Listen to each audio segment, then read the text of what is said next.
Hello दोस्तों, आज हम आर्टिकल के बारे में पढ़ेंगे। आर्टिकल 3 होते हैं, ए, एन और द।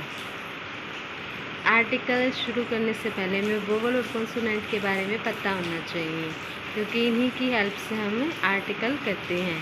अब जैसे वोवल हैं, वोवल कितने होते हैं? 5 होते हैं। कौन कौन से होते हैं? ए, ई, आई, ओ, यू। अब बाकी के जितने अल्फ़ाबेट्स रहते हैं जैसे बी, सी, डी, एफ, ये सब क्या हैं? कॉन्सोनेंट हैं। हम जो ए आर्टिकल है उसका यूज़ कब करते हैं?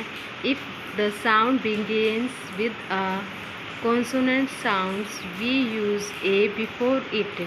जब कॉन्सोनेंट की साउंड आती है तब हम किसका यूज़ करते हैं? ए का यूज़ करते हैं। एन का यूज़ हम कब करते हैं? If the noun begins with a vowel sound we use an before it. जब किसकी साउंड आती है? वोवल की साउंड आती है, तब हम किसका यूज़ करते हैं? एन का यूज़ करते हैं। इनको अच्छे तरह से समझने के लिए हमें एग्जाम्पल करते हैं, ठीक है। जैसे डैश स्नेक, तो हमने ए आर्टिकल यूज़ किया है। ए आर्टिकल क्यों यूज़ किया है? क्योंकि सबसे पहले हम क्या देखते हैं? इसका फर्स्ट लेटर देखते हैं। तो हमारा फर्स्ट लेटर क्या है? एस है। एस क्या है? कॉन्सोनेंट है। और इसकी साउंड, इसको प्रोनाउंस करके देखते हैं तो किसकी आवाज़ आ रही है? स्नेक। स्नेक, है ना।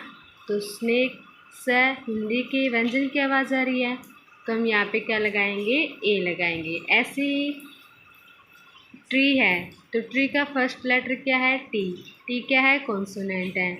और साउंड भी किसकी आ रही है? कॉन्सोनेंट की। तो हमने यहाँ पे क्या यूज़ किया? ए। अब ऐसे एन, एलिफेंट, इसका फर्स्ट लेटर क्या है? ई। ई क्या है? वोवल। इसको प्रोनाउंस करके देखते तो एलिफेंट, एलिफेंट, एलिफेंट, है ना। तो किसकी आवाज़ आ रही है? वोवल की, ठीक है। जहाँ पे हिंदी के स्वर की आवाज़ आएगी तो वहाँ पे हम किसका यूज़ करेंगे? एन का यूज़ करेंगे। ऐसे ये है an ice cream, sorry ice cube. आई है, तो आई की जगह आई क्या है? हमारा वोवल है, तो हमने क्या यूज़ किया? एन। और साउंड भी किसकी आ रही है? वोवल की, तो हमने एन लगा दिया। अब दा का यूज़ हम कहाँ करते हैं? दा is used before a particular naming word, either singular और प्लूरल, चाहे वो सिंगुलर हो चाहे प्लूरल हो, ठीक है। पर वो क्या होना चाहिए? हमारा खास होना चाहिए, मुख्य होना चाहिए, विशेष होना चाहिए, ठीक है।